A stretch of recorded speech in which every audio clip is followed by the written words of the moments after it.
Alright, here we go, the bone pit. 13,000 years before anyone alive today was born, on a strip of riverbank in what is now northern Sudan, more than 100 people died in the same afternoon. Not from disease, not from famine, from points. Stone points, driven into spines, into skulls, into the small bones of children's hands raised too late to stop what was coming. This is not a story your 10th grade textbook told you. It is not a story most museums put on the wall next to the arrowheads and the pottery shards. History, as it is packaged for public consumption, prefers its violence recent. It prefers wars with flags and treaties and names we can look up. It does not like to admit that the deepest layer of the human story, the layer beneath writing, beneath cities, beneath agriculture itself, is soaked in a violence so specific, so deliberate, and so well preserved that archaeologists studying it sometimes stop mid-sentence and choose their next words very carefully. What follows are 10 sites, 10 moments, 10 places where the ground itself became a witness, and where the physical evidence is not ambiguous, not ceremonial, not open to a gentler reading. These are not legends. Every one of these has a name, a location, a peer-reviewed publication, and a body count you can still go and look at, because in several cases, the bones are still there. The history books mention these sites, technically, in a sentence, in a footnote. What they do not do is sit with them, because sitting with them means admitting something uncomfortable about how far back the capacity for organized, premeditated brutality actually goes. Not to the Romans, not to the Bronze Age, to before the wheel, before the written word, before the idea of a city had ever occurred to anyone. There is a reason for the omission, and it is not a conspiracy. It is a curriculum problem. The standard narrative of human progress moves in a straight, comforting line, foraging bands living in rough harmony with nature, followed by the agricultural revolution, followed by cities, followed by the organized violence historians call war, as if brutality were a byproduct of civilization rather than something civilization simply learned to do at scale. That narrative is tidy. It is teachable in 45 minutes, and it is contradicted, specifically and repeatedly, by the physical remains of the people who came before any of those milestones. The bones do not care what the syllabus needs them to say. Number 10. Jebel Sahaba, and the oldest war on Earth. In 1964, an anthropologist named Fred Wendorf was surveying a stretch of land along the Nile in Sudan, land that was about to disappear under the rising water of Lake Nasser after the construction of the Aswan High Dam. He had weeks, not years, to excavate before the site vanished forever. What he found at a location called Jebel Sahaba was a cemetery of at least 61 individuals, men, women, and children, dated to approximately 13,400 years ago. For decades, this was treated as evidence of a single, brutal, one-time skirmish. Then, in 2021, a re-examination led by Isabelle Crevecoeur of the University of Bordeaux, using modern microscopic imaging on the original skeletal remains, more than doubled the known number of violent injuries. Her team counted 106 separate wounds across the skeletons, cut marks, and embedded stone fragments that had gone unnoticed by the original 1960s analysis. The detail that changes everything is the pattern. This was not one massacre. Crevecoeur's team found healed wounds layered underneath fresh, fatal ones, meaning several of these people had survived earlier attacks and been attacked again, years apart, until one of the attacks finally killed them. That is not a raid. A raid is chaos, opportunity, a single burst of violence that ends when the attackers leave. This is a pattern of return. Something or someone kept coming back to this stretch of the Nile, generation after generation, and kept killing the same community. Children as young as 4 were among the dead, struck with enough force to fracture bone. This is currently the oldest confirmed evidence of sustained, repeated human warfare on the planet, and it predates the invention of pottery, the domestication of animals, and permanent architecture by thousands of years. Before humanity built a single permanent structure, it had already established a tradition of coming back to finish the job. The standard rebuttal, offered by some archaeologists in the years after the original discovery, was that Jebel Sahaba might represent a single localized dispute rather than evidence of anything resembling organized war, a tragic outlier rather than a pattern. Crevecoeur's 2021 reanalysis makes that reading considerably harder to sustain. A single dispute does not produce healed wounds from one attack sitting underneath fresh wounds from a later, separate attack on the same skeleton. That requires an interval. It requires survival, recovery, and a return. Whoever, or whatever, was in conflict with the people buried at Jebel Sahaba was not a single afternoon's enemy. It was a standing one, present across a span of years long enough for a child's fractured hand to knit itself back together before something else killed her. One site alone can always be argued away as an anomaly, a bad year, a single grudge that spiraled. What follows is not one site. It is 9 more, spanning every inhabited continent and more than 100,000 years, and the argument gets considerably harder to make with each one. Number 9. Nataruk and the massacre with no walls to hide behind. 10,000 years ago, on the shore of a lagoon near Lake Turkana in modern Kenya, a group of hunter-gatherers were killed in a single coordinated attack. The site is called Nataruk, and it was described in a 2016 paper published in Nature by a team led by Marta Mirazan-Lar of the University of Cambridge. 10 of the 12 reasonably complete skeletons recovered showed direct evidence of a violent death. One man had 2 separate blows to the head, and a projectile point lodged in his thorax, still embedded in the bone after 10 millennia. A pregnant woman was found with her hands and feet apparently bound. Skulls were shattered by blunt force trauma consistent with a wooden club. Several of the weapons involved, points made from obsidian, a volcanic glass that does not occur naturally near Nataruk, meaning the attackers had transported their weapons in from elsewhere with clear intent. This is what makes Nataruk different from a fight over an insult, or a woman, or a bad hunting season. These people had nowhere to retreat to. There was no fortified village, no walled settlement, nothing that resembles later warfare's usual justification of defending territory with borders. This was a mobile, unarmored, unsheltered group of foragers, killed where they stood, with imported weapons that someone had made the deliberate choice to carry a long distance for this exact purpose. Lar's team described it plainly in their published conclusions. This is evidence that lethal, planned violence between distinct social groups existed in hunter-gatherer societies long before farming, before property, before anything historians traditionally point to as the cause of war. The textbook explanation is that warfare began with agriculture, with surplus, with land worth defending. Nataruk is 10,000 years old, and it does not fit that explanation. It simply happened anyway. Some researchers pushed back on Lar's interpretation in the years following publication, suggesting the deaths could represent an isolated incident rather than proof that lethal group conflict was a routine feature of hunter-gatherer life, and that single sites should not be generalized into universal claims about human nature. That caution is fair as far as it goes, but it does not explain away the obsidian. Obsidian is not a local material at Nataruk. Someone carried it there, shaped it into a weapon meant to kill, and used it exactly as intended, on people who were, by every measure available, unprepared for what arrived at the lagoon that day. Number 8. The Talheim Death Pit and the massacre of an entire village.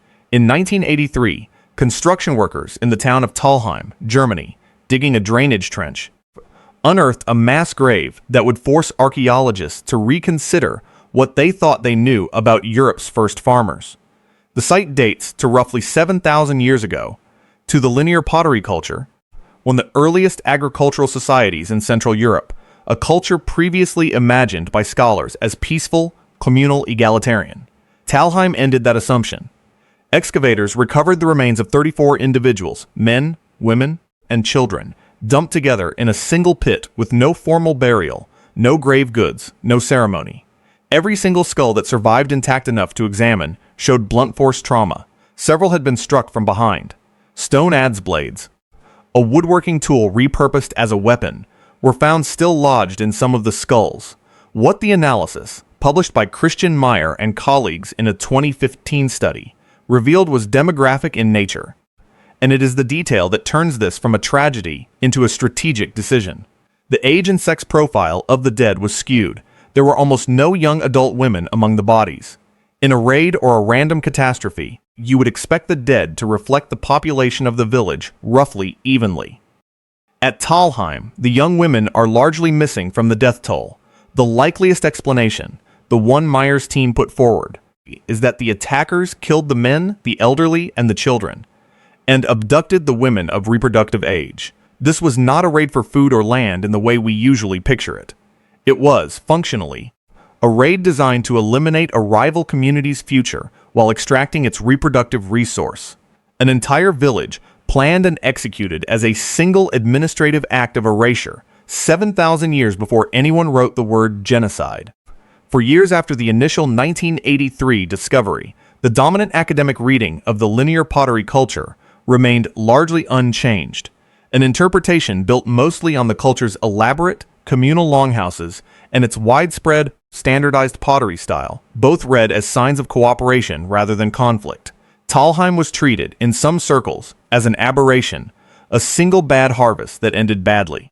What made that reading difficult to hold on to was the discovery, in the same decades, of a second site, a few hundred kilometers away, with an almost identical signature, number 7. Kilianstädten, and the broken legs that changed the diagnosis. Roughly the same culture, roughly the same century, a different site, and an even more disturbing pattern. At Kilianstädten, in Germany, archaeologists uncovered another mass grave from the same linear pottery farming culture, this one containing at least 26 bodies, dated to approximately 7,000 years ago, and published in a 2015 paper in the Proceedings of the National Academy of Sciences, again with Christian Meyer as lead author. As with Talheim, there was blunt force trauma to the skulls of nearly every victim. But Kilianstädten added a detail that Talheim did not have in the same volume. The shin bones of most of the victims had been deliberately shattered.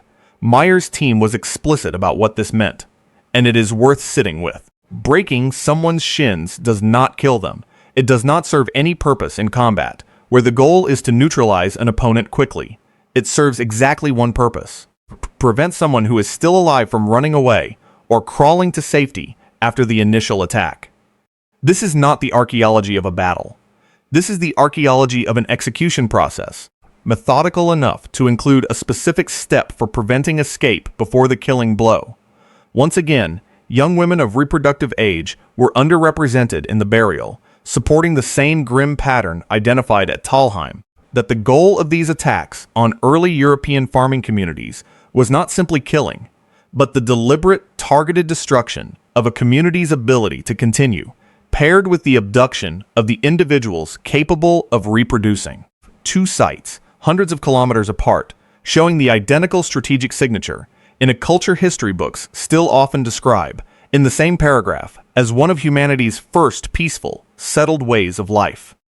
There is a version of this story that some archaeologists prefer, one where these are isolated tragedies, statistically rare events magnified by the fact that mass graves preserve unusually well and therefore get disproportionate attention compared to the presumably far more numerous peaceful burials that surround them. That argument has some merit in isolation. It becomes considerably harder to sustain once you notice that Talheim and Kilianstädten are not the only two linear pottery sites showing this pattern.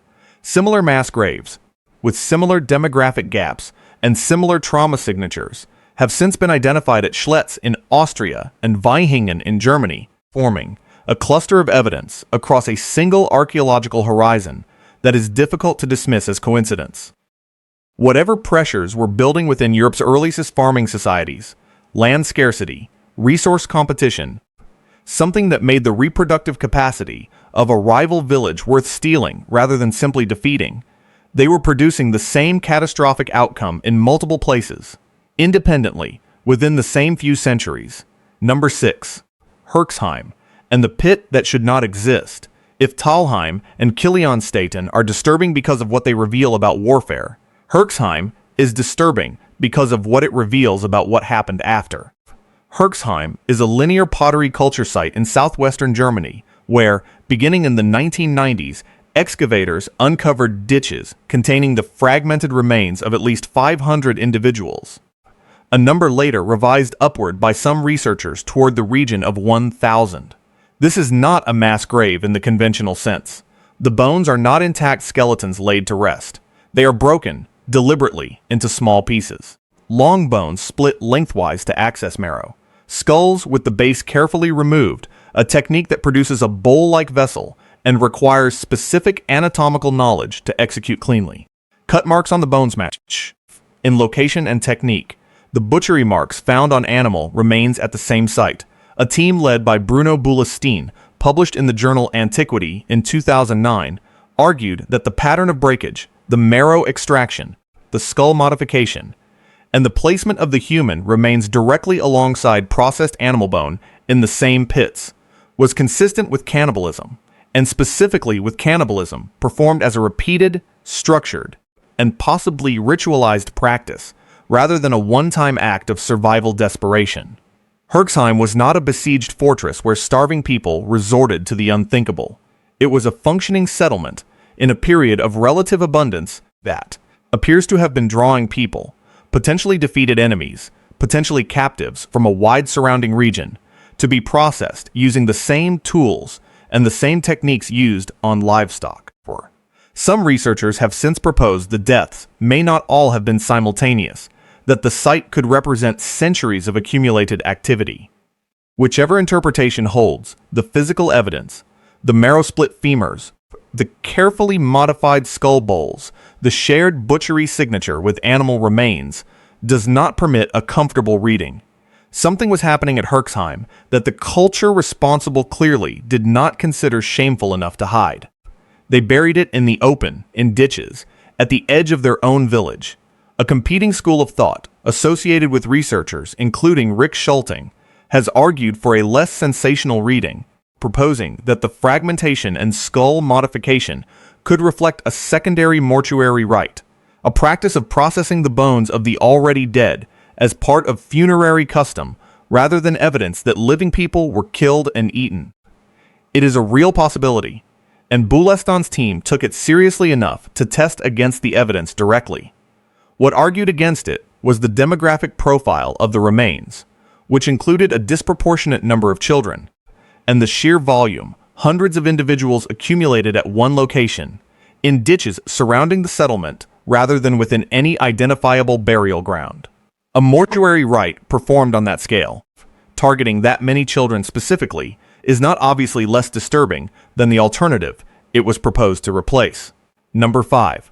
Krapina, and the deepest cannibalism site in Europe, go back further, past the boundary of Homo sapiens entirely, to the Krapina rock shelter in modern Croatia, excavated beginning in 1899 by the paleontologist Dragutin Gorjanović Kramberger.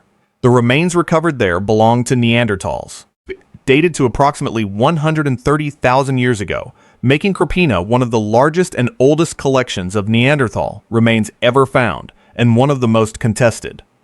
The bones, representing at least 70 to 80 individuals, are extensively fragmented, and many bare cut marks in patterns consistent with defleshing, the deliberate removal of muscle tissue from bone using stone tools.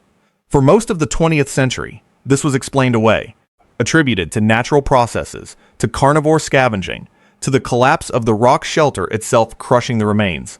Modern reanalysis, including detailed work published by researchers such as Mary Russell in the 1980s and reaffirmed by subsequent microscopic studies, has been considerably less willing to explain the marks away. Cut marks made by stone tools have a distinct signature under magnification, different from the scoring left by animal teeth or by rock collapse.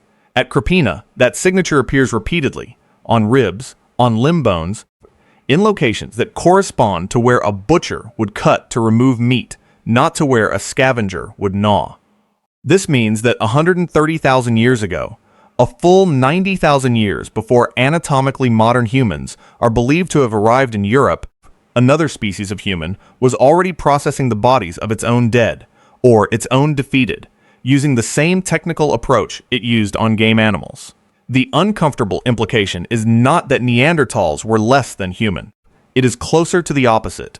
Whatever this practice meant to them, whether desperation, ritual, or dominance over a rival group, it means the behavior long assumed to be a late and rare aberration of our own species is instead a pattern that predates our species' arrival in Europe entirely. There has always been an alternative explanation on the table, and it deserves to be stated fairly. Taphonomy, the study of how bodies decompose and get disturbed after death, can produce marks that superficially resemble butchery, through the movement of sediment, the gnawing of small carnivores, or the collapse of cave roofs over tens of thousands of years. This is why Krapina was debated for the better part of a century, rather than settled in a single publication. But taphonomic damage does not produce the consistent, directional, tool-made striations that repeated microscopic study has identified at specific anatomical locations, the same locations a butcher targets when removing meat efficiently from bone. A collapsing cave does not know where the muscle is. Number 4. Moula-Guercy, and the confirmation nobody wanted. If Krapina left room for a century of argument, the cave of Moula-Guercy in southeastern France closed most of it. Excavated through the 1990s and analyzed in a landmark 1999 study by Albin de Fleur, published in the journal Science, the site preserved the remains of 6 Neanderthals, dated to approximately 100,000 years ago, alongside the bones of deer that had clearly been butchered and eaten at the same location. The human and animal remains were treated, by whoever left them there, in an identical fashion. The same cut marks for filleting muscle, the same fracture patterns for extracting marrow from long bones, the same percussion marks left by a stone tool striking bone to crack it open. De Fleur's team was careful, methodical, and ultimately unambiguous. They compared the Neanderthal bones directly against the deer bones from the same layer of the cave and found no meaningful difference in the treatment of the two. This was the first site where the case for Neanderthal cannibalism was made not through inference about strange marks, but through direct side-by-side comparison with a confirmed food processing site belonging to the same population, in the same location, at the same time. The Neanderthals of Moula-Guercy were not simply disposing of the dead, they were butchering them using the identical technique and the identical toolkit they used on the venison eaten in the same cave, at what appears to have been the same meal. What makes Moula-Guercy resistant to the gentler interpretations offered for other sites is the control comparison itself. This was not a case of archaeologists finding strange marks on human bone and arguing about what they might mean in isolation. It was a direct matched comparison between 2 datasets recovered from the same sediment layer of the same cave, one confirmed as food waste, one human. When the marks, the fracture angles, and the discard patterns turned out to be statistically indistinguishable from each other, the argument for a purely symbolic or funerary explanation lost its strongest foothold. The deer were food. The treatment was identical. The conclusion follows itself. Number 3.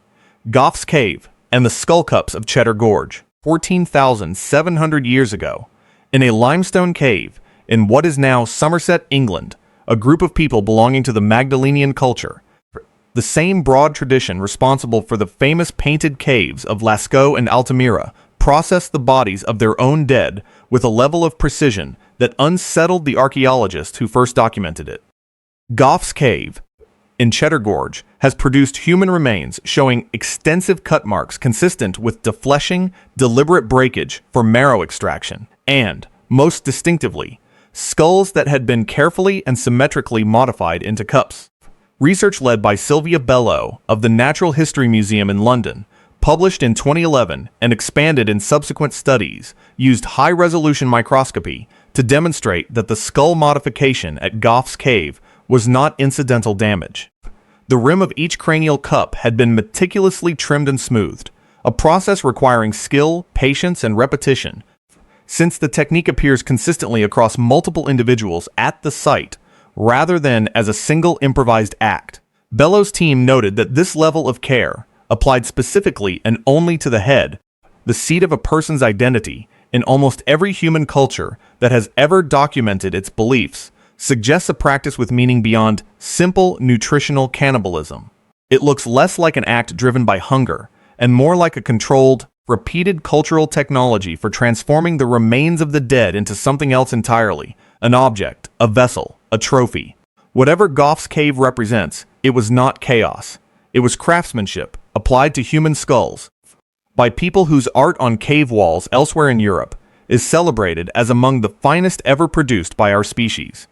Bellow and her colleagues were careful to note that survival cannibalism, eating the dead out of desperation during a harsh winter, cannot be ruled out entirely on diet alone. But desperation does not explain the skull cups. A starving population strips meat quickly, discards what it cannot eat, and moves on. It does not spend the additional time and additional tool hours required to trim a cranium into a symmetrical vessel on multiple individuals using a consistent method. That level of standardization looks far more like a known cultural technique, practiced and taught, than like a single group's emergency response to hunger. The people of Gough's cave, in other words, did not stumble into this. They already knew how. Number 2, Crow Creek and the massacre that erased a town. Move forward to roughly 1325 AD, still centuries before European contact with the Americas, to a fortified village on a bluff above the Missouri River in what is now South Dakota. Crow Creek was a settled agricultural community, protected by a substantial defensive ditch and palisade, home to several hundred people. In a single event, that community ended. Archaeological excavation, beginning in the 1970s and analyzed extensively by physical anthropologist P. Willey, recovered a mass grave containing the remains of approximately 486 individuals. Nearly the entire population of the village, dumped together in the settlement's own defensive ditch. The condition of the remains is the detail that historians would rather summarize than describe. Nearly all of the skulls show scalping marks. Many show additional mutilation, removed hands, removed feet, decapitation, and in a significant number of cases, tongues had been cut out. Willey's analysis found that the bodies had been left exposed for a period, likely days, before eventually being interred by survivors or by whoever returned afterward, based on evidence of animal scavenging on the bones prior to burial. The demographic profile again tells a strategic story. Young women of reproductive age are, once more, dramatically underrepresented among the dead, echoing the same pattern identified 7,000 years earlier and an ocean away at Talheim and Kilianstädten. An entire fortified town, wiped from the landscape in what appears to have been a single coordinated assault, its defenders mutilated in a manner that goes well beyond what killing requires, its future generation abducted rather than killed. Crow Creek is routinely mentioned in academic archaeology as one of the clearest examples of large-scale, intergroup violence in pre-Columbian North America. It is almost never mentioned anywhere else. Part of the reason has to do with the discomfort of the chronology. Crow Creek predates any European presence on the continent by more than 150 years. It cannot be attributed, even indirectly, to the disruptions of colonization, to displaced populations fleeing conflict introduced from overseas, or to European weapons and disease destabilizing existing balances of power. It sits entirely within a period historians once described, when they described it at all, as one of relative regional stability among plains agricultural societies. The palisade around the village, built specifically to keep exactly this kind of attack out, was overrun anyway, and the people who overran it took the time, after the fighting was clearly over, to mutilate thousands of bones that could no longer fight back. Number 1. Sacred Ridge and the massacre that targeted a bloodline. The final site sits in southwestern Colorado, near the town of Durango, at a location archaeologists call Sacred Ridge, dated to approximately 800 AD, within the broader ancestral Puebloan world, a culture more often associated in popular imagination with cliff dwellings and intricate pottery than with what was found here. Excavated ahead of highway construction in the early 2000s and analyzed by a team including physical anthropologist Anna Osterholz, Sacred Ridge yielded the remains of at least 35 individuals, showing what the excavators described as some of the most extensive and systematic mutilation documented anywhere in the American Southwest. The bodies had been dismembered, defleshed, and in several cases had their faces specifically destroyed, a level of targeted disfigurement that goes beyond anything required to kill or even to process a body for disposal. Osterholz and her colleagues, publishing their findings in the 2010s, proposed an explanation that reframes the entire event. The demographic profile at Sacred Ridge does not match a village wiped out indiscriminately. It matches a targeted elimination of specific individuals and their direct descendants, potentially a single lineage or clan singled out by the surrounding community and destroyed, along with every trace of their bloodline, rather than a raid by an outside enemy. If this reading holds, Sacred Ridge is not evidence of war between rival peoples at all. It is evidence of a community turning on a specific family within itself with a level of violence so thorough it appears designed to erase not just the people, but the possibility that anyone would ever be able to claim descent from them again. Osterholz's team supported this reading with an observation that is easy to skim past and difficult to forget once you have not. The mutilation at Sacred Ridge was not distributed evenly across the body in the way that would suggest a quick, panicked killing. It was concentrated repeatedly on the face and the hands, the parts of a person most closely tied to individual identity and to the ability to be recognized by kin, combined with genetic and skeletal evidence suggesting the victims were closely related to one another. The picture that emerges is not a battle. It is closer to what modern forensic anthropologists would recognize, in a far more recent context, as an act of targeted ethnic or lineage cleansing, carried out by neighbors, roughly 1,200 years before anyone had a word for what that was. The pattern beneath the pattern. 10 sites. 10 cultures with no possible knowledge of one another. A hunting band on an African lagoon, a farming village on a German riverbank, a fortified town on the American plains, a family group in the Colorado high desert, and, reaching back further still, a species that was not even ours yet, working a deer carcass and a human one on the same cave floor with the same hands. None of them read the same scripture. None of them shared a trade route. None of them could have compared notes. Lay these 10 sites side by side and something becomes difficult to avoid. Jebel Sahaba shows repeated violence returning to the same community across years. Nataruk shows premeditated attacks on unarmed foragers using imported weapons. Talheim and Kilianstädten show the same specific strategy. Eliminate the men and the children, break the legs of the ones left alive, take the young women, executed identically by the same farming culture at 2 different locations. Herxheim shows that cultures' neighbors processing hundreds of bodies with the same tools used on livestock. Krapina and Moula-Guercy push that same behavior back before our species even existed. Gough's cave shows it refined into something resembling craft. Crow Creek and Sacred Ridge show the exact same demographic signature: missing young women, mutilated men, erased children, recurring on a different continent, thousands of years later, among people who could not possibly have known what happened at Talheim. This is the detail the history books cannot comfortably sit with. It is not that prehistoric people were occasionally violent. Every era of history contains violence, and no honest account pretends otherwise. It is that the violence documented at these 10 sites is not chaotic, is not random, is not an animal reflex response to scarcity. It is strategic. It targets specific demographics for specific reasons across enormous gaps of time, geography, and culture, with no possible contact between the groups involved. A farming village in Neolithic Germany and a fortified town in 14th century South Dakota, separated by 7,000 years and an ocean neither knew existed, arrived independently at the identical grim calculus. Kill the ones who can fight back, kill the ones who cannot yet, and take the ones who can extend the group's future. That is not the behavior of scattered, disorganized bands stumbling into occasional bloodshed. That is a strategy, rediscovered again and again by people separated by everything except their species. The textbooks call the period before writing prehistory, a word that quietly implies it happened before anything worth recording. The bone pits along the Nile, the ditches of Herxheim, the fortress ditch of Crow Creek, and the shattered faces of Sacred Ridge suggest the opposite. It was recorded, just not in ink. It was recorded in the only medium that survives 10,000 years without paper, without clay tablets, without a single word of language.